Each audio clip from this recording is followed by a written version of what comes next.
This is the Horse Radio Network. This is episode 490 of the Dressage Radio Show, the official podcast of the USDF on the Horse Radio Network, brought to you by Kentucky Performance Products and Total Saddle Fit. Tonight we're talking to a couple of our regulars. Hilary Moore-Hebert comes on to discuss her journey to getting her USDF gold medal. Jack Ballou comes on to give us some great riding tips and positional tips and tips in the walk.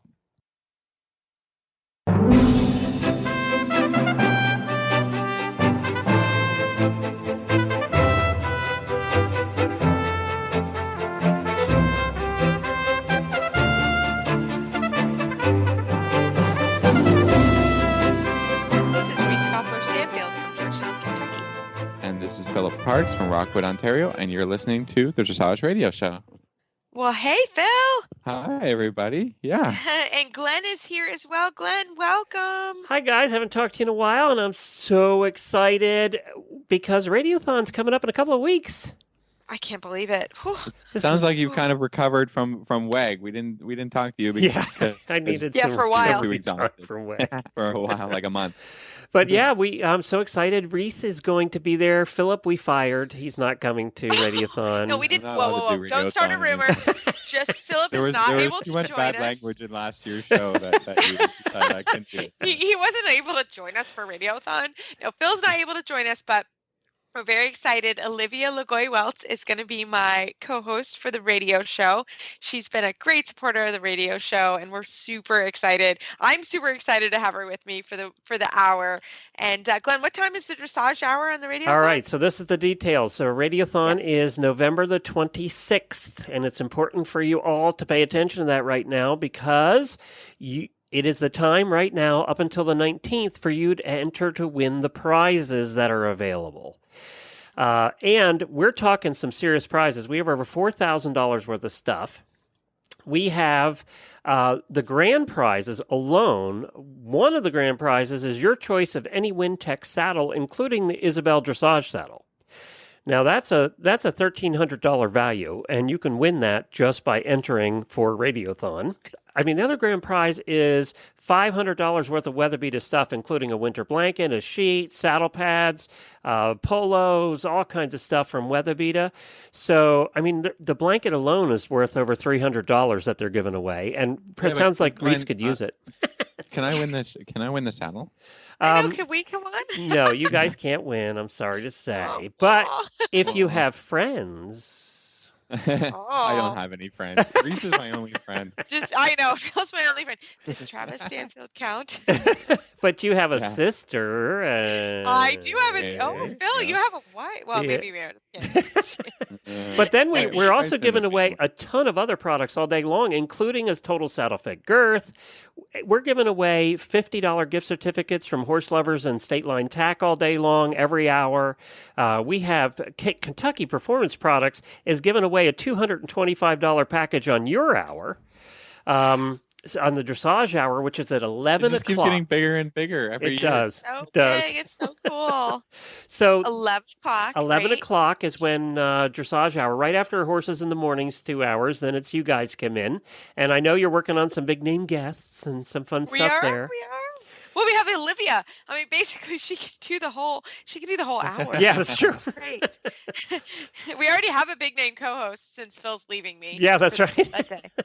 Phil's just leaving. Right. We don't start rumors. Phil just can't come to the radio. And you guys are big names too. I'm vacationing that week, so. Right.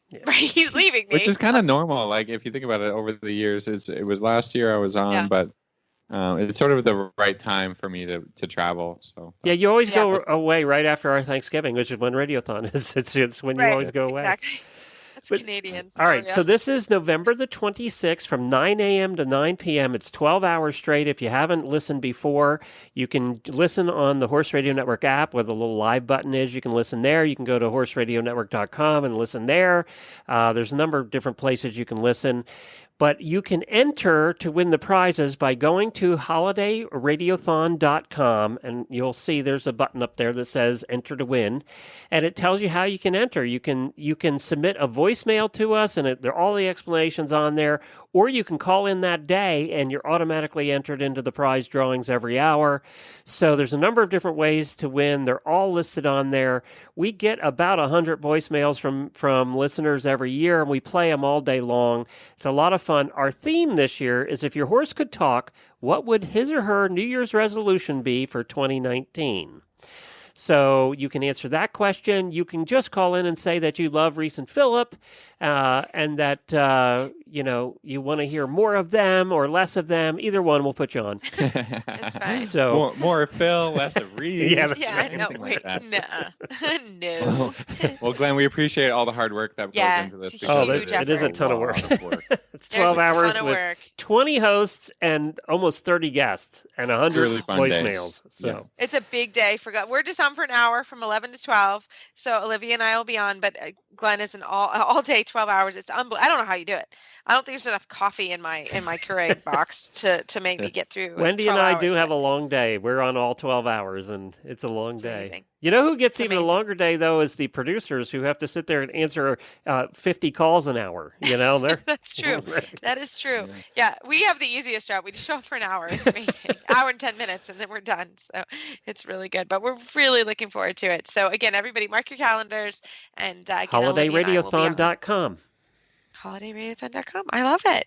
Well, Phil, we have some other news. Actually, USDF released some new changes to the pyramid of training. So I thought I would just go through them real quickly because there's two main changes. The first change, and it gets a little wordy, so hang with me. The first change was to the relaxation. It was with elasticity and suppleness, and it was changed to suppleness with elasticity and freedom from anxiety. And then going up the All right, scale. got that. Yep, there we go. Going Nobody up the wants scale. to see an anxious horse. Nope. Connection. Super Yeah, so- relaxation. This is number 2. This is the second change. Connection. It was acceptance of the bit through the acceptance of the aids. And that was changed to contact, connection, and acceptance of the bit through the acceptance of the aids. So they added changed it. contact. Yeah. Right. I right. can see that a little bit because you do want to see the horse in contact, connected to the bit, Right. because otherwise it gets misconstrued and having kind of loose hanging reins, and that's Right. And actually the German scale is contact. It's always been contact. So they've kind of changed it back a little bit more to the original form.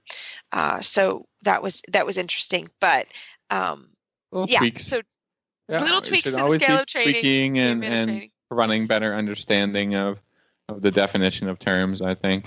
Yeah, Um, exactly. So we love it. good. So that was some news.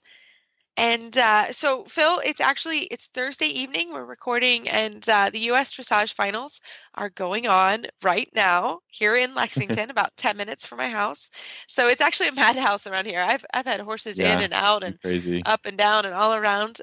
But really, really a fun week. We have a good friend in from California and 2 riders in from Cleveland, and it's a bit of a madhouse at my house, but it's a lot of fun. So everybody kind of keep glued. We'll bring in a few of the award winners on our next couple shows and hear about their journeys to the horse park and what it was like to ride at the U.S. Finals. So looking forward to that. Fun. That'd be great. Yeah. Yeah.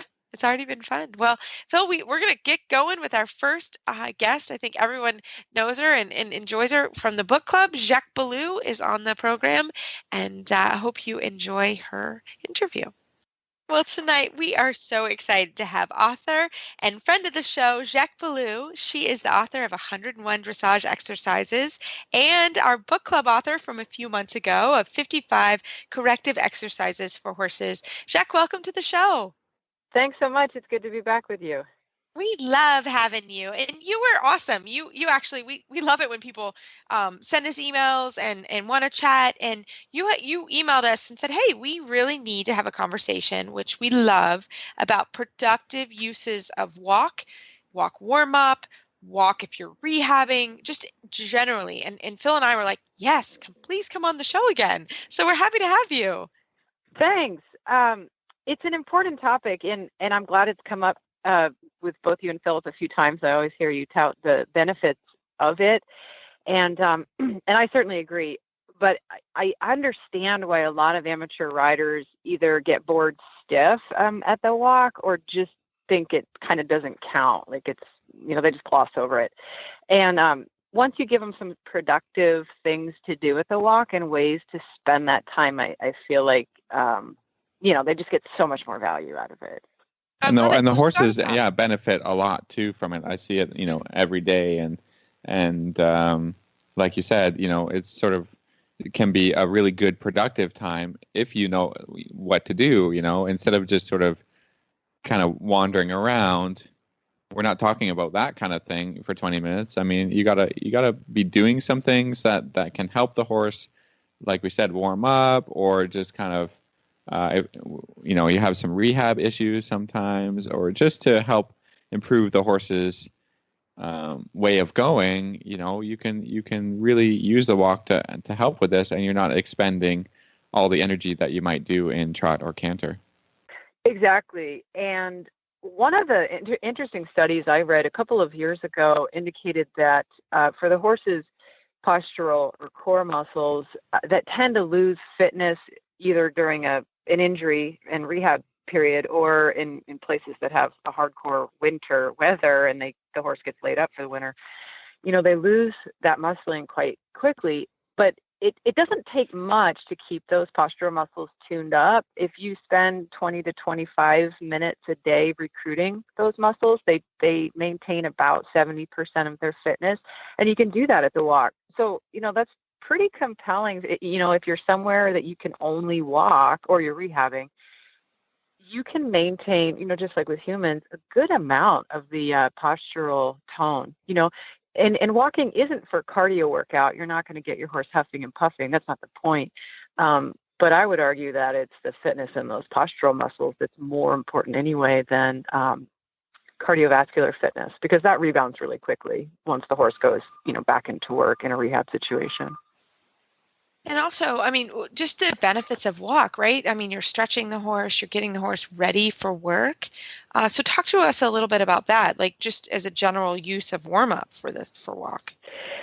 Yeah. So I like to have in my mind the figure of 20 to 25 minutes because I think that gives people a structure. And I sometimes I'll have people actually look at their watch because we're pretty bad judges of time otherwise.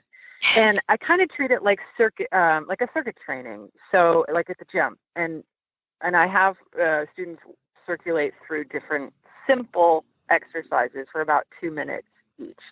So to your point, we're delivering blood to the muscles and making them more pliable. And I always tell them that there's a lot, get creative with your geometry. Maybe ride some figures you don't normally ride in your everyday schooling. So maybe that means you ride diamond shapes or squares instead of circles. Maybe you ride a wavy line around the perimeter of your arena, just really shallow little serpentines all the way around the outer edge of your arena. Maybe you've got little cavaletti patterns set up that you walk the horse over. And then for both horse and rider, it's always good to remind people you should have a lot of different gears in the walk, right? You should have a working walk. You should be able to pick up the energy a little bit and have a brisker walk. You should be able to stretch the horse all the way down with his neck in the walk. So you can spend easily several minutes changing the horse's frame from longer to shorter to longer to shorter.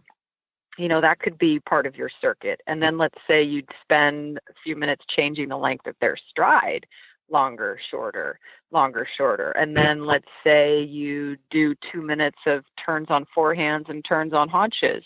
So you see, you start to be really creative with how you put these routines together, and you don't do the same thing every day, which is what makes people kind of bored. They're just sitting up there, plopping around the arena at a walk going, God, when is this over? Yeah, I think it's important to kind of make a plan maybe early in the week and say, okay, Monday, Wednesday, Friday, I'm going to do this. And then Tuesday, Thursday, I'm going to do, this, whatever you want. Right. And you say, you plan things, in advance, and then of course you're sort of excited to, okay, it's Wednesday, I'm gonna work on this, and you really have an idea of how you're going to train your horse day to day, and you're going to follow your plan, and you follow some structure. I think it's when things aren't very structured, and you get on the horse and you don't really have an idea of what you're doing for the day, that's when it gets a little boring or disorganized, or any number of things that you're not really following a training plan. I think in humans and in people, they have like this.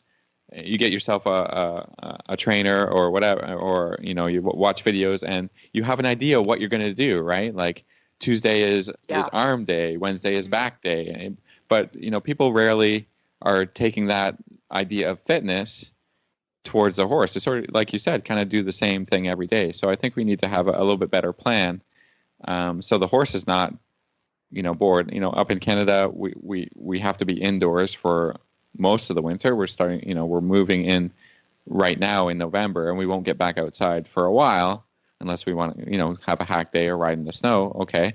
But then it's really important for me to organize, what we're training. Each horse has a little bit different plan, but I really like to have an idea what we're doing. So, I know in your books, Jack, that's, these are ways to organize things, but I think it kind of write them out, or get a calendar out and say, this is, what day I'm doing this or that or the other thing.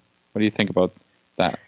I think you're right. Yeah, I think you're right. And that's a great way to approach what we're talking about with the walk, because you could say, look at your week and say, okay, on Monday, I'm going to spend my 20 minutes of walk, polishing up all the different ways I can turn the horse. I'm going to make square corners. I'm going to make circles. I'm going to make turns on forehand and turns on haunches. And, I'm going to really refine my turning, just as an example, and then, okay, so Tuesday, I'm going to play around with changing speeds in the walk and changing frames. Like I'm going to make adjustability my theme for Tuesday, and so on. Like you're saying, just having a little, you don't have to be rigid, but having a little bit of a plan about it helps you start not only getting more creative, but spending that time in a really valuable way. And the horses have spent a good amount of time walking. I feel like their back muscles are softer and more supple. I feel like their joints are able to go through a full range of motion before we start, working them through their other routines. I just feel like their bodies visibly benefit from it. And what about lateral work? How does that play into it? So like lateral work, shoulder in, half pass? Yeah, I think it's a little horse dependent. When I rode in Portugal, we did a ton of lateral work in the walk before we did anything else, a ton. And the studies that I've read to date seem to indicate that a horse needs to walk for at least 12 minutes to get the synovial fluids really lubricating the joints. And then after that point, it's a little bit better idea to start your lateral work. So maybe not in the first 5 minutes that you're on. That's usually what I tell people is, just walk on simple lines for the first 12 minutes. And then certainly you can add in some lateral work, if that works for your horse. If your horse is the type that maybe gets a little bulky or stuck in lateral work, then maybe save that for when you're in a more active mode of your session. No, I think that's a good way to say that. Yeah, what I do with those kinds of horses is, like you said, do long reins, simple line, and then you can pick them up, and it's no problem, unless you're rehabbing, unless you have a reason not to. It's no problem to try. Like I get the horse, like if I ask him for a little leg yield and he gets behind my leg, then I trot a little bit. But then I return to the walk to make sure the walk leg yield is good. Why would I go forward and start trot leg yielding and canter shoulder in if I have no idea how it's going to work in the walk? I think that's the kind of thing. Like people are excited to, trot lateral work is pretty fun, right? Because, you can really adjust the horse and get them going forward and sideways and all that stuff. But if it doesn't really work in the walk, it's not going to work in the trot and canter. So I think that's right. Something that we forget about. Like, don't do it at speed when the rider is not maybe quick enough to make the adjustments that you need to. Moving along in trot and canter, make it simple. Make it the horse really understand what you want really well in walk before you start because I see people all the time, like, they're trotting along. Okay, the warm up is sort of done. They're okay, and now I'm going to come up the cord line. I'm going to make a simple leg yield towards the wall. Horse doesn't react to the leg. Okay, I'm going to do it again. Horse doesn't, react in a good forward, sideways, away from the leg. And then I'm going to do it again. Like, just repetition in trot and canter isn't going to help you out too much, really. No, not if it's done well. Even if you're, halfway done your ride, return to the walk, make the things good in the walk. You can refresh the horse. You can, you can make better reactions and have better timing if you're spending a little bit more time in the walk, especially if you're introducing new ideas to the horse and to the rider. That's a really good point, because a lot of times with the example you just gave, I think we're sort of training that braciness into the horse and the rider. Where the example where you just come around and I'll try again. I'll try again. And I think we're strengthening that response of, get rigid rather than yield over. And to your point, I think you do achieve better responsiveness a lot of times in the walk. And then the rider experiences that feeling of being lighter and softer with their aid, instead of just adding more pressure and muscle and, tension. Yeah, but I would rather, as we know, wrong timing. I think it's, Yeah. I think for me, I would rather do it in the walk, do it in the beginning, after your 12 minutes of walk. But then, especially if we're talking an FEI horse, I want to be able to ride shoulder in both ways. I want to be able to ride haunches in both ways. I want to be able to ride half fast both ways. And I want to be able to ride a walk pirouette both ways. That's my personal take on that, on a schooled horse. Because if I can't do that, there's no point in carrying on, in my opinion. You just need to be able to do those exercises.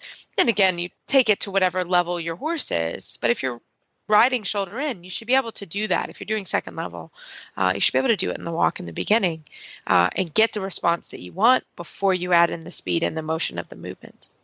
So that's my thing. Yeah, I agree. And the walk is recruiting those slow twitch fibers, and the core muscles are slow twitch muscles across the board. So to your point, if you execute those movements in walk first and you get them really good and dialed in, then you've got the horse in an exquisite balance and, ready to go for the rest of your session. It's so valuable. You don't spend any junk time trying to, push in the trot or the canter to get those movements, at which point the horse often starts recruiting other muscles to get the job done, right? Instead of the ones you want. Yeah, so the correct ones, instead of the ones you want to be, training. So absolutely, really valuable. And all, you see high level riders do it, low level riders do it. I think it's we just sort of forget that we can achieve a lot of these movements in walk and get them really good, really train them really well, and then move up. And if it's not working, try and figure it. It's a way of sort of mentally slowing down a little bit and trying to figure out, okay, is my horse not responding because my timing is bad, or what is it, and sort of figure it out. And I think we should all be spending a little bit more time in the walk, so that we're not stressing the horses out, especially horses that like to run and rush and all of this. We don't want to be encouraging these negative behaviors, because it just gets ingrained in the horse, like you were saying, Jack. Yeah, and I don't know if you both have experienced it, but I want to give a shout out to sometimes amateurs come to clinics to ride and they're so nervous, or maybe they're on a young horse and they're a little afraid, and we end up spending the whole lesson in the walk, which is fine. But sometimes they're apologizing and they sort of think it doesn't count. Sometimes they're like, they're not really riding. And I always want to assure them, like, no, this is schooling. This is valuable. And you can fill an entire schooling session with all these exercises we can do. We can stop and rein back. We can change your speed. We can change your frame. We can play a little bit with, leg yielding and different figures. We could fill a whole session this way. It counts. It's real riding. Don't beat yourself up. No, I think that's a super point. And the same thing when you're bringing a horse back. It drives me crazy when people are bringing a horse back from an injury and they don't have them in a correct frame and they don't, do some of these things. Again, it's situational on some level, but, there's a point where you need to think this is work, and you can really make a horse sweat in the walk. I can make Mhm. myself sweat if Mhm. I'm walking and I have weights and I'm maybe doing some lunges, and I can make myself sweat in the walk. It does Mhm. count, and you are on that horse and you are doing something. So I love that point, because sometimes it's just saying there's certain things that I need to make sure I can check the box in the walk. And if I can't, there's no point in moving on, because you need to work there. It's very clearly that you need to work there. So I think that's a really valid Yeah. point, a really good point. I love it. Well, Yeah. Jacques, uh, can you give us your website and how people can get in touch with you if they have some questions? I love your 101 exercise book. That's such a great book, and has some of these exercises in them. So how can people find you online? Oh, great. Thanks. Yeah, they can go to my website, which is jackballou.com, and there's a blog on there that has a lot of articles and exercises, kind of like we're talking about, to give people some ideas if they need some for structuring having a plan like we were talking about. I love it. And I love that 101 dressage exercises. And by the way, everybody, it's a really, really good Christmas book to give Yeah. to That's anybody. right. We're getting into the We're season to be getting giving your into that horse season. people some gifts, your trainers, we love reading material. So I think, it would be a great one. Indeed. Thank you very much for having me. Always nice to talk to you both. Well, that was a really, really helpful interview from Jacques Ballou. And right after this commercial break from Kentucky Performance Products, we're going to come back with Hilary Moore-Hebert.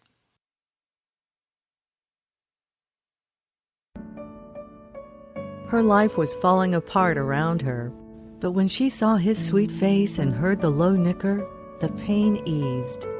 She stood in the stall for some time, running a brush over his sleek coat, down his powerful muscles and over his tight, cool tendons. He cocked his back leg, waiting patiently. She scratched his favorite spot and was rewarded with a crinkled smile and outstretched neck. The stress flowed from her body, and she knew with him in her life, she would make it through. This love story is brought to you by Endure Extra, providing high-fat calories, direct-fed microbials, and natural vitamin E to support optimal condition and performance. The horse that matters to you matters to Kentucky Performance Products. Call 859-873-2974 or visit kppusa.com Well, we are so to excited order to today. have Hilary Moore-Hebert. We haven't had her on in forever, and she is now a USDF gold medalist. Hilary, welcome to the show. Hi, guys. How's Well- everybody doing? Well, I feel very golden for you. I'm so proud of Oh. you. Congratulations. And ignore my dog in the background. He also apparently is very excited. So Yeah, he wants to be on the show. Yeah. I wanted to talk tonight about the process of getting my gold medal, because I think there's a lot of sort of interesting things about it from both a sports psychology perspective, a warm-up perspective, a competition perspective.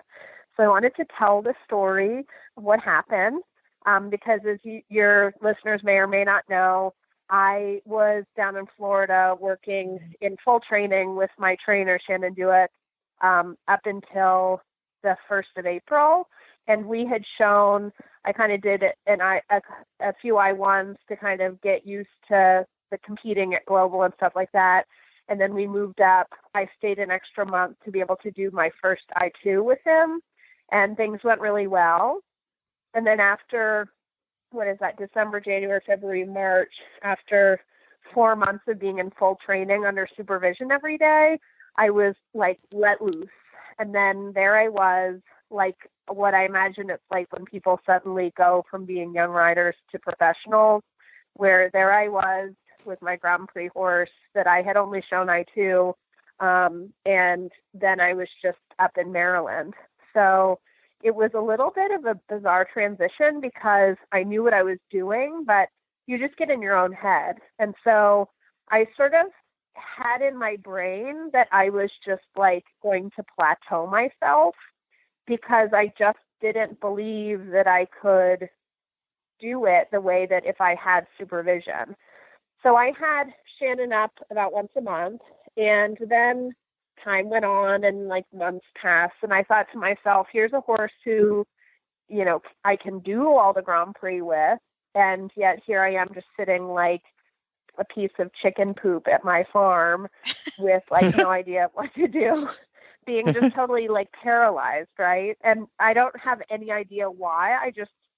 I don't know. I think it was out of my comfort zone. And so I decided to go up because actually Reese was up at Scott Hassler's, and I had worked with him in the past. So I decided to go up and do 2 lessons with him. And it was really helpful because he sort of was like, okay, you're here. You like, if Shannon was telling you to do a Grand Prix, I'm telling you to do a Grand Prix. And then as Reese will tell you too, she's like, well, I'm going to this show at Blue Goose. It's just casual on a Wednesday. Like, you should come and do it. And everybody was telling me to go. And so I finally just was like, what is there to lose? I can just go, and I know how to warm myself up. And so I just went out and did it, and I brought a groom with me. And it was sort of interesting because I guess I've spent so much of my life wanting to have help with warm up that I never had really like taken the reins myself. Even though I do it with my clients, I can walk them through it. I just didn't have the confidence to do it. But, you know, I just did everything that I do at home. And then I went and did the test like I had been practicing at home, and I knew I could do it like I did at home. And because I had the experience of doing shows anyway, I knew how he would be at shows. So all I had to do was add the pieces that made the test the Grand Prix. So I was really just riding for the first time just the Grand Prix pieces, whereas all the rest I had shown several times. So I just kind of did it the way that I did the whole time and got my first score. And, you know, that was sort of the first time that, you know, I did everything. Yeah. So I figured I would pause to kind of talk about that, because then getting my second score is a whole different story. Yeah, go ahead. We both want to jump in here, Hilary. Yeah, So we're in. We want in. Tag me in, Coach. shall I go? Yeah, go Phil. Oh, sorry. I was just, you know, listening to your story and, you know, saying, you know, how interesting it is. But I mean, I think for a lot of us, our goal is, you know, to ride the Grand Prix. And so you did a lot of things here to make that happen. You bought a new horse, you spent the winter training, but I think it was such a huge deal to actually go out and do it. It was mentally very taxing to say, well, you know, to sort of say to yourself, well, what if this doesn't work? I've done all these steps. I've spent all this money, right? Like, it's hard to actually get out there and say, okay, my goal is right there. Yeah. I have to do then it you now. can fail. Right. Yeah. Then Yeah, you can fail. Right. Whereas you're riding the I-2, you're doing your Florida training. You're like, okay, I'm building towards this. I'm building towards this. I'm building toward this. You maybe, you know, even convince yourself you needed another 6 months to keep building. Right. Yeah. As dressage trainers, we're all about, you know, investing the time. You know, we buy young horses. We're always building. Well, I mean, it's okay if I'm not good at 4th level. I'll keep building, you know, and, you know, next year I'll come out of it's Prix St. George and it'll be good. And we're achieving all along. But when it comes that there's that, you know, final step, you know, maybe you just want to keep building, right? You just, you know, we want to show I-2 again and get a little bit better score and just, you know, where, you know, you finally have to kind of step out of that and say, just do it. you know, I can finally achieve my goal. But I think that's Get that too. I mean, gold this medal. this can be applied, you know, bronze medal, silver medal, gold medal. Everywhere. I mean, any whatever goal. your goal is, Apply it say, to okay, wherever you are. Yeah, Because- in 3 years I want to be at 4th level. Well, you know, you can, you know, it's mostly about the journey, right? That's what we say, and we fall in love with the journey, and then all of a sudden the goal is right there. Right. You got to And you just have to step out take it. and do it. And that's Yeah. kind of my point to Hilary was, you know, we were literally the show. I didn't see her test because my truck got stuck in the mud and I was being pulled out of with the tractor. So I was like, Hilary, I can't come because I'm getting pulled out of the tractor. But I mean, it was such a small show. And that's like, I told her, I'm like, nobody's even going to know you came. If you don't, I'm not going to put anything on Facebook. Yeah. You're not going to put anything on Facebook. Just go and do it. Because I saw her, I watched her lesson and I enjoyed, you know, seeing her training with Scott. And I was like, Hilary, you got to just go now. Don't go to Global and do it in front of God and man. Just go to this little horse show in Pennsylvania, which I don't even know where we were, and just ride the test. like go. And I also was the same. I had to take my young horse, and it was a big thing. It was just on another note. I said, Hilary, I'm going to the show because my young horse needs some experience, and he's got to go to some horse shows. And these one-day shows, we don't really have them in my area, but where Hilary is, they're a lot of one-day shows everywhere. You can They're show in the middle of the week, you even. could go huh? Wednesday to a show and then Beautiful. Saturday to a show, Sunday to a different one. It's just Beautiful. like nonstop. It's great. And listen, everybody that's going to a Wednesday show is there for a reason. And they're either there to get their horse out, they're there to get a medal, they're there to get a regional score. Show. I mean, Wednesday show. Yeah, it was a show on Wednesday. Like, I'm like, nobody even knows we're here. Like, this is great. Nobody even knows my name. What's amazing too, that I think is a tangent, is even when I won my Classic Global, nobody cares, right? Yeah, that's the thing. It's like you build it all up in your own head. Yeah, it's your own head. Yeah, and nobody sees the test. Nobody cares. Like, unless something horrible happens where you like horse takes off and like charges and kills the judge, like nobody knows. I think that's things in general, right? I mean, you look around, when you achieve something, you're first in class, whatever, you look around and, who's there? Nobody. Yeah. But when it goes bad, you have this moment and your horse is all of a sudden rearing and kicking out. You look around and you say, well, everybody's there. Everybody's here. But that's just, I think that's just in your own head sort of thing. Yeah, exactly. Yeah. Yeah, and that was the thing. And that's what I told Hilary. I'm like, come on, come to this horse show. I'll be there. Like, I'm taking my young horse who, can't go in the mud. And it was so muddy. And like, I was so proud. He did like a cross country course to get down. I was in the other ring, which is essentially like through ditches and all kinds of things. I was just happy I got him to the ring without him being a silly boy. You were we mudding. were there to watch each other, and we didn't even see each other. We didn't even see each other. I know. Yeah. Because we were just two separate spots, and it was just, my truck got stuck, just all kinds of stuff. But really, at the end of the day, I don't know. I just literally saw her, and I'm like, do it. What are you waiting for? Because here's the thing, when you have the horse, you're really close to the goal, you forget. And I'm having that reminder right now, not in a bad way. I mean, the U.S. finals are going on at the horse park 10 minutes from my house, and I'm not showing. And I've shown the last 4 years. And it's not no reason other than, my big horse didn't show this year, and my youngster, I just wasn't quite to the point where I was really wanting to spend the money to try. So I'm not there this year. And so I'm like, oh, like it's kind of almost a missed opportunity, right? Yeah. Like I took it for granted. You don't want that, right? You don't want to look back and said, I should have done it. Right. And I don't. You never know how, knock on wood, sound they'll be in a month, and you think, well, good thing I spent all that time perfecting the right pirouette, but I could have gotten out and gotten my goal when the horse actually could walk out of his stall sound. Yeah, and that was my point. Yeah, that was my point with Hilary. It's like, why would you not try? Like, if you fail miserably, which you won't, because I saw her ride, I'm like, you can do the Grand Prix in the sleep, like you're fine, and that's what I said. I'm like, nobody's gonna know, and if it goes all to where, like, I mean, we'll have a beer in Florida and we'll laugh about it and it'll be fine. Like, I'm your friend. I don't care, but go do it. And so I think that's sort of, seize the moment, carpe diem, right? Oh, now I have seen people on the other note, and I'm sure you guys have too, that truly are out there and they shouldn't be there. So I do want to a little ill prepared. Yeah. Right. I mean, I literally. That's not a, in our world, it seems like everybody's watching or whatever. But that's not usually such a big deal. You hang your head a little bit and you go back and you work harder and you come back out. Yeah. That's all you can do. I mean, I really said to Hilary, like, you can do this. You can do this in your sleep. Like, the work is good. So you have to be ready for the level if I'm communicating that well. Right. Yeah. But, get some advice, right? That's why you went to see trainers, right? That's why you've got people to help you. But if they say go, go. Validation. Yeah. Yeah. And that's why you have friends. I mean, we truly, all three of us are friends outside of this program, and we bounce ideas off each other all the time, not on the show. And that's why I was like, look, I'm your friend. Go. You can do this. Like, you're not going to make a stinker of yourself. So let's hear part two. Let's hear part two. Yeah. Chapter 2 of 3. Chapter 2 of 3. I love it. What's chapter 2? So I went to another local show. And I was like, oh, it'll be just like the first show. Like, it won't be anyone who's like that big of a deal. My competition won't be that bad or whatever. And then I come upon Abe Pugh, who's Stallion Elfin Perfect, like won the developing Grand Prix. And like everyone who's warming up with me is like, you know, ready for the freaking Olympics.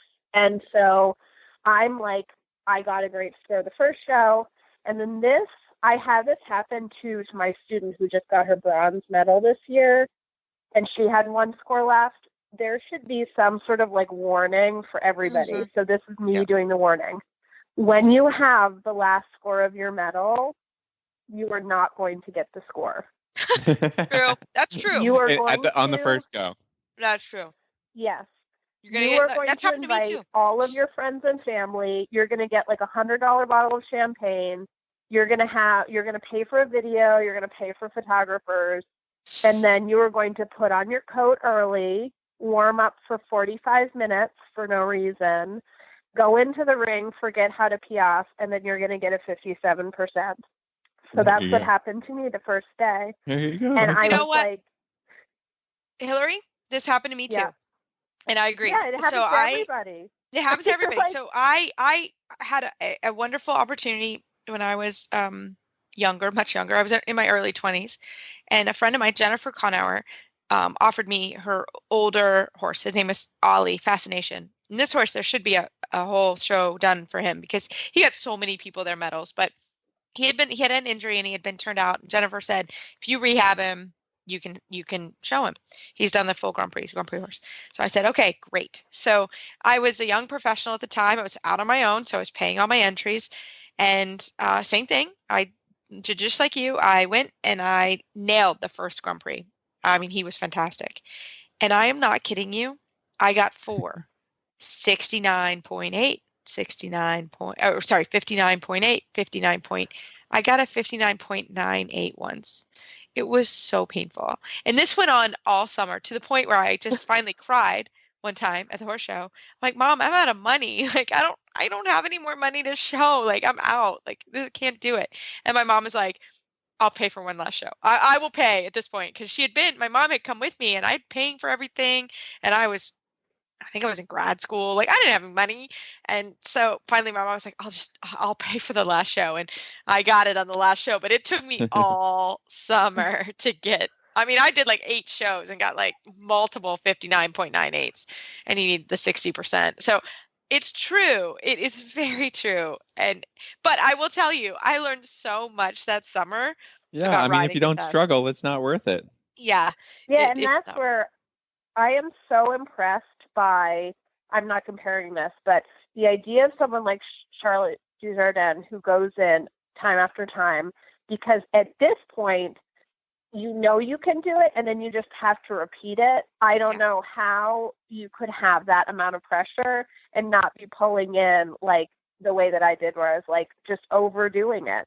Everything, I was exhausted by the time I went in the ring. My horse was exhausted because we were so intense. I was intense. He was just doing his job, but I was like, I have to warm up forever. Like everything that I knew to be true, it's like someone brainwashed me and was like, no, you should do every mistake that you ever forgot. think Yeah. and make it the first show. Yeah. Yeah, it's true. I call it the monkey on your back. You know, it's like you Yeah. just need the monkey off your back. And to get it. Once you get it, you're in great shape. So tell us about chapter 3. Okay, so chapter 3 begins with me then that night having a nervous breakdown. I mean, not really, but I was like, all my fears have come true. The only reason I got a good score the first show is because the judge was like, you know, not looking at me. I really am inadequate. Like, you know, every sports psychology scenario, I was like negative talking myself into the point where I almost thought about scratching someday. And then I messaged 2 people. I messaged Reese and was like, I don't know what my problem is. I usually get a 7 on my piaffe, and I couldn't even get a step of piaffe. And then I talked to my trainer, Shannon, and she was like, you do not need to warm up so much. I don't know why you did that.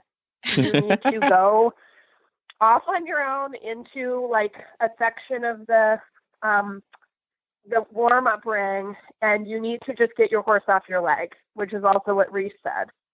So I went and did that. and I went and I warmed up my horse for like 20 minutes in walk, and then I misjudged my time because I was like so stressed with all this stuff. I actually warmed him up for 7 minutes. Probably fine. And then I went in and I did the test. Said if you do the Piaffe, you're going to get probably based on the mass of it. And then I went and did the Piaffe because my horse was like fresh off the leg and got a 65.9. Yeah. There you go. Booyah. Good job. I was so proud of you. I was so proud. Well, Hilary, it's such a good story, but it's really Quite true. a journey. Yeah. Thank you for sharing, because literally everybody can apply this to any goal that you're doing. And you can see now, I mean, Hilary's telling you the missteps she made, and it's right there. And you can see it so clear when you're not doing it. It's much harder when you're doing it. Yeah. And, but now you have a gold medal, and you're in 1% of USDF, I think, has a gold medal. I mean, it's really, really small, maybe 10%, but it's a very small population of people that have a gold medal. So congratulations, my friend. Thank you very much. And the last piece to this that I think is very interesting is then realizing kind of that spike and I'm in the plateau where, like you guys said earlier, then I hadn't had anyone with me. So I was like standing alone at the scoreboard and like got my score, and then was just like standing there with no idea what to do because I hadn't videotaped it. I like didn't bring the champagne or whatever. So, but that's what you need to do, right? And it's sort of that's an interesting thing, right? It's like there's less pressure, but also it definitely has been an interesting end of the season because now it's spending the next couple of months even figuring out what my next goal is. Yeah, what's the next thing, right? Yeah. I've never thought that's about hard. it. Yeah. Yeah, exactly. You reached the goal. So to step back and now what? Yeah. Now what? So Hilary, now what? Well, that's the thing is I'm going to work on getting the Grand Prix better. And what is it? Carl Hester says you need 7 years of it before you get like really confirmed. So 7 years from now, I'll tell you guys what my next goal is. Well, that's what I said. We love the journey, right? And we love, training and building and building and building. And maybe that's what it's all about rather than the moment where you're staring at the scoreboard. And, that's very fleeting, isn't it? It's no like a day or two of great job, pat on the back. I got the medal. Okay, now what? It reinforces the importance of the fact that we're in this really to do the training. And the competition, I think, as you go up the levels, almost becomes less and less important. Not important, but you know what I mean? Like the daily part of it becomes more interesting. It's just confirmation of good work, but you got to go home and do more, even better good work, right? Yeah. Yeah. Horse shows is a weekend or, a week or whatever it is. And then you gotta love to go home and you gotta love to improve it. And it's very humbling and a little bit demoralizing at time, but a lot. Yeah. But once in a while, but it's peaks and valleys and you carry on and all, we just do our best. I love it. Well, fantastic. Well, Hilary, if people have any questions or want to look you up, how can they find you online?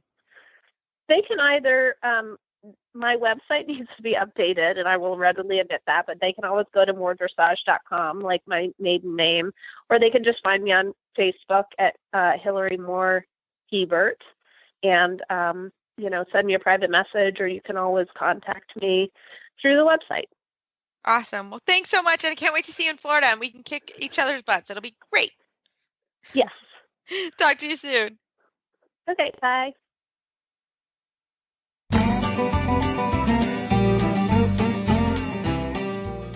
Well, Total Saddle Fit has the cinch that you've been looking for your Western dressage saddle. The shoulder relief cinch actually changes the position and angle of the billets to prevent the saddle tree from interfering with the shoulder. The center of the cinch is set forward to sit in the horse's natural girth groove, while the sides of the cinch are cut back to meet the billets 2 inches behind where the horse's natural girth groove lies. This brings the latigos from angling forward to becoming perpendicular to the ground, which reduces the saddle's tendency to be pulled forward into the shoulders. With horses that have shoulder interference without angled billets, it simply moves the billets back to keep the saddle further away from the shoulders. The secondary benefit to this shape is the cutback at the elbows. This gives more room for elbow movement as well and prevents galls in the elbow area. You can find the shoulder relief cinch at TotalSaddleFit.com. That's TotalSaddleFit.com.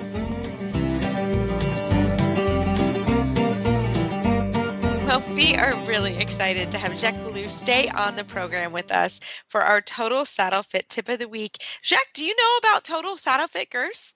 I do. In fact, I have 2 of them in my regular rotation. I love them, and it's kind of a small world moment because I have a student visiting from Quebec, which is very far from where I live in California, and she went to put the saddle on her lesson horse today, and she was like, "Oh, is this a Total Saddle Fit girth?" And I was like, "No way, you have one too." Yes. So they are universally loved, apparently, and I love mine. Yes.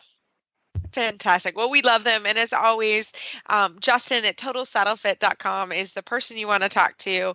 And he's the one that can get you set up with the girths. And they really, really are fantastic girths. And Jacques, Philip, and I use them every day. And they really make all our horses super happy. So we're really glad you know the product. And we're glad you stayed on with us for our Total Saddle Fit Tip of the Week. And as everyone knows on the show, I'm slightly fangirling right now because I love your 101 dressage exercises for horses and riders. And we are, since it's No Stirrup November, exercise 35 is work without stirrups. Can you tell us a little bit about this? Yeah. So, I mean, everybody knows working without stirrups is beneficial for a number of reasons. But here's one of the top reasons I think it's beneficial.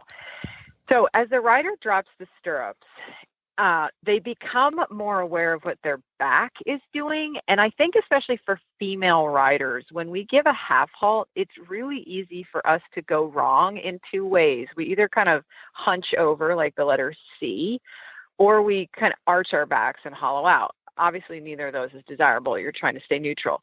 So when you ride without stirrups and you kind of move your legs around in various ways, it forces you to find that neutral spine. To do that, you have to fire up your abdominal wall, right? So as you're riding around without stirrups, you can make a little bicycling motion with your legs, or you can lift your knees up to the sky. And notice what you do with your back when you make those motions with your legs. You know, did you tighten up and get hollow, or did you kind of lurch forward over the withers? That's what I tend to do. That's why one of the prime reasons it's so valuable. It keeps giving you instant feedback on how effectively you can or can't give a half halt. So this is a simple way. This exercise is a simple way to work in your walk warm up every day to make yourself a better rider. Yeah. And, we were joking kind of off air, you do have to have the appropriate horse to pull your stirrups. You can't just pull it on every horse. Like Philip rides a bunch of youngsters. I also ride. Yeah, I was just saying how they buck a little bit. So, when you're not always sure what the reaction is going to be, and I've got 2 horses I'm working on flying changes, I'm not going to pull my stirrups because it's not safe. It would be great, but yeah, on the other guys, I can pull the stirrups. It's not a big deal, whatever. But safety first for all of our listeners and everybody. For No Stirrup November. Yep. But if you have the right horse, there's great exercises, and Jack has a whole chapter of exercises. But exercise 40 from the book, rider position, pulling your knees up. This is one we thought we would talk about. Can you tell us a little bit about that? Yeah, this exercise, it's a little tricky to explain without the picture, but there's a good picture of it in the book. Again, you're trying to keep your spine vertically aligned, and then you just draw your thighs up towards the sky, only as far as they will go. It might be a tiny motion. You don't want to fall backwards on your tailbone, and you also don't want to try to pull your knees up so far that you fall forward on the front of your pubic bone.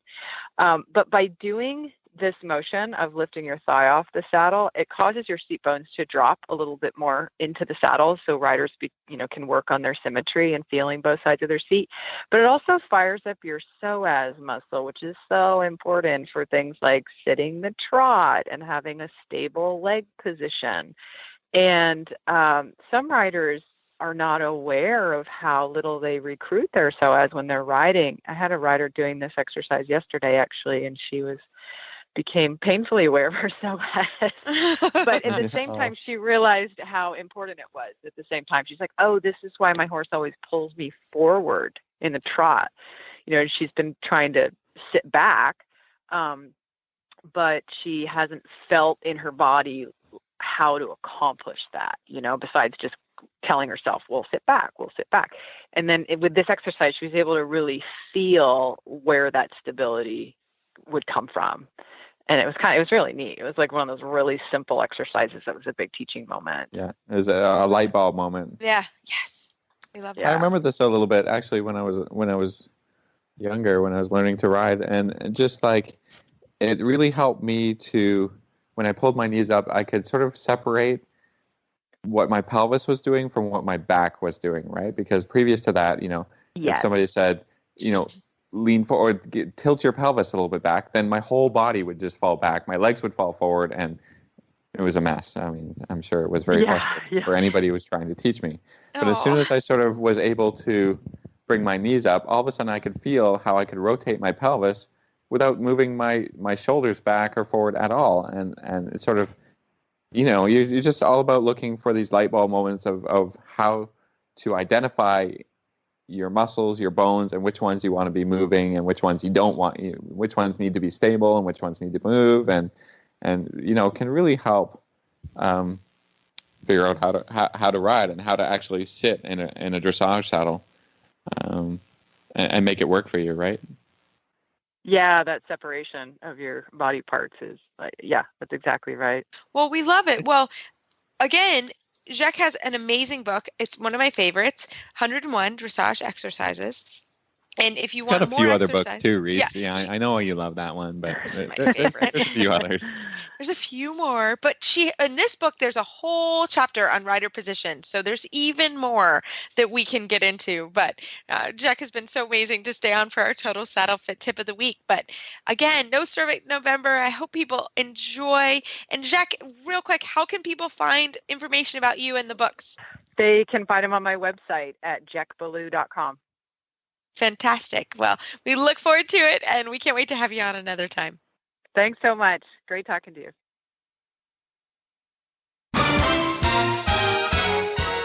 This tip was brought to you by Total Saddle Fit, the shoulder relief girth that Reese and Philip both love. And here's why. The saddle fit solution you have been waiting for is finally here.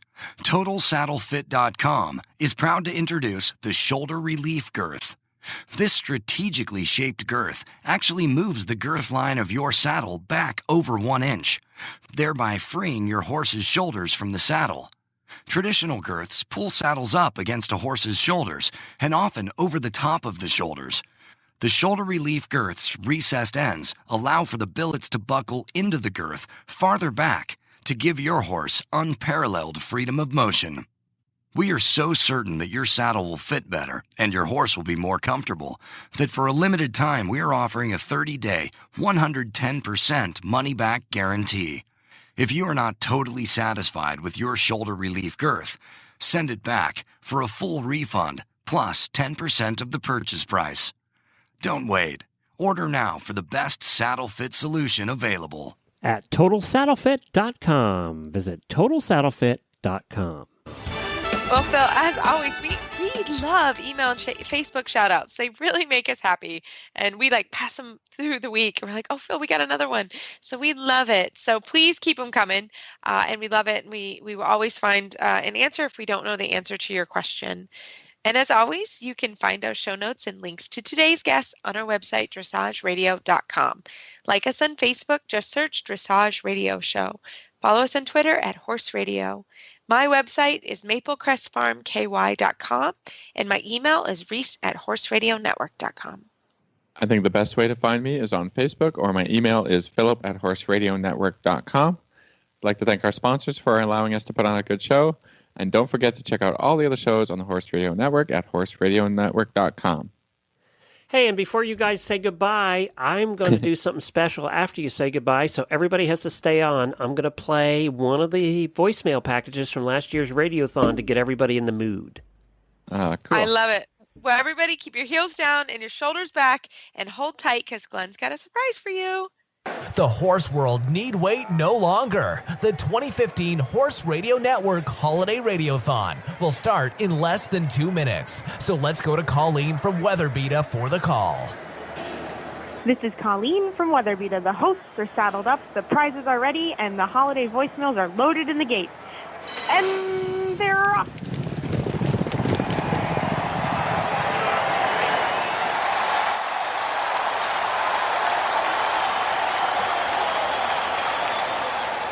It's beginning to look a lot like Christmas. Toys in every store. But the prettiest sight you'll see are the horses that will be out your own front door.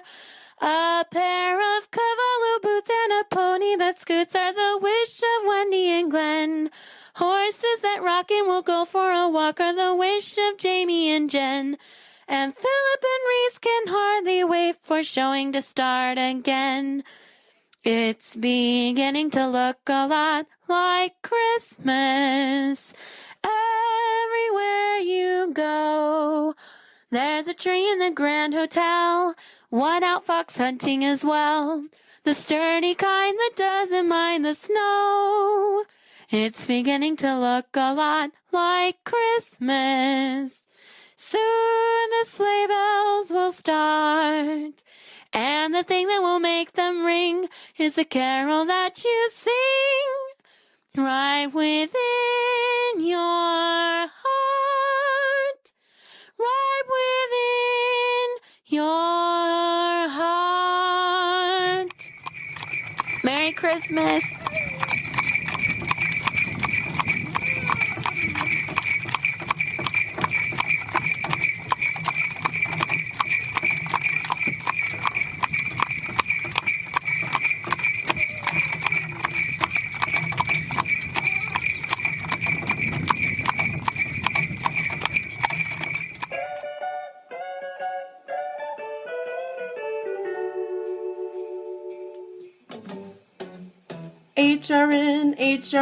HRN rocks. Radiothon is finally here. Dressage and jumping and endurance too. You'll never know who you'll be talking to. HRN rocks. We've all of our hosts and special guest spots. Ultimate Horsey Gifts is theme of this year. We're so glad you're here. It's a prize time. It's the sponsors' time to give their stuff away. And the grand prize at the end of the ride will keep you listening all darn day. So pick up the line, call your friends. We want to know, what is your favorite gift? The laughs and memories are what we're here for. That's 'cause HRN rocks. HRN's Holiday Radiothon rocks. All of your shows in one long row. Driving and draft horse and horse husbands too. They're all here for you. It's the right time, it's our listeners' time to sing their hearts away. Radiothon is the best, Glenn and Wendy don't rest. Someone better bring them coffee all day. So here we go, this is the show, Radiothon. Your hosts will be on all day. Good luck with the show, so people will know how much HRN, how much HRN, how much HRN rocks. Hi everyone, this is Auditor Nicole Lutzma calling from Ontario, Canada, and I have a Christmas poem to share with you all. 'Twas the night before Christmas at Flyover Farm. Not a creature was stirring, all quiet in the barn. The licky things hung on each stall with care. From our dear Uncle Jimmy, Santa soon too would be there. Everyone's safe, the chickens snug in their roost, except for one Houdini, a Mustang named Zeus. Helena and Buck were cozy in bed, enjoying their first Christmas as newlyweds. When out in the field there arose such a clatter, Glenn sprung from the bed to see what was the matter. Away to the window he flew up 10 feet, only to find Scooter throwing his ball and wanting a treat. The moon on the crest of the new fallen snow came Reese doing tempies and pirouettes on Hello, when what to my wandering eyes looked so vast, but a miniature sled pulled by 8 giant drafts, with a mighty fine driver, and carols she'd sing. I knew in a moment it must be Doc Wendy Ying. More rapid than Pharaoh, Nyquist, or Chrome, she whistled and shouted and headed towards home. Now Nigel, now Brody, now Scooter and Thor. On Chili, on Dante, oh look, there's more. To the top of the porch, to the top of the wall, now dash away, dash away, dash away all. As I drew in my head and was turning around, the HRN host came down with a bound, and in our hung stocking we would hope to find KPP, Omega Alpha, and those awesome smooth strides. On this eve of Christmas, we'll be out feeding hay and come in all muddy, much to our horse hubby's dismay. We'll be feeding and sweeping and mucking the stall to make sure our beloved horses are safe, one and all. Now one can't forget our dear Leslie Wiley, because without her, Mondays would be so much less smiley. As a child, she pleaded with only one Christmas dream. She finally got her pony Princess, and oh, what a team. It's been a great year, HRN's going strong. Awesome guests, lots of laughs, and the sheath cleaning song. So while doing our chores or heading to work with a yawn, we'll be thankful to listen to this year's Radiothon. We are especially grateful for all of the hosts, and soon comes the grand prize one winner will boast. At the end of the 12th hour, Glenn will say with delight, Merry Christmas to all, and to all a good night. Merry Christmas, everybody. Happy Radiothon.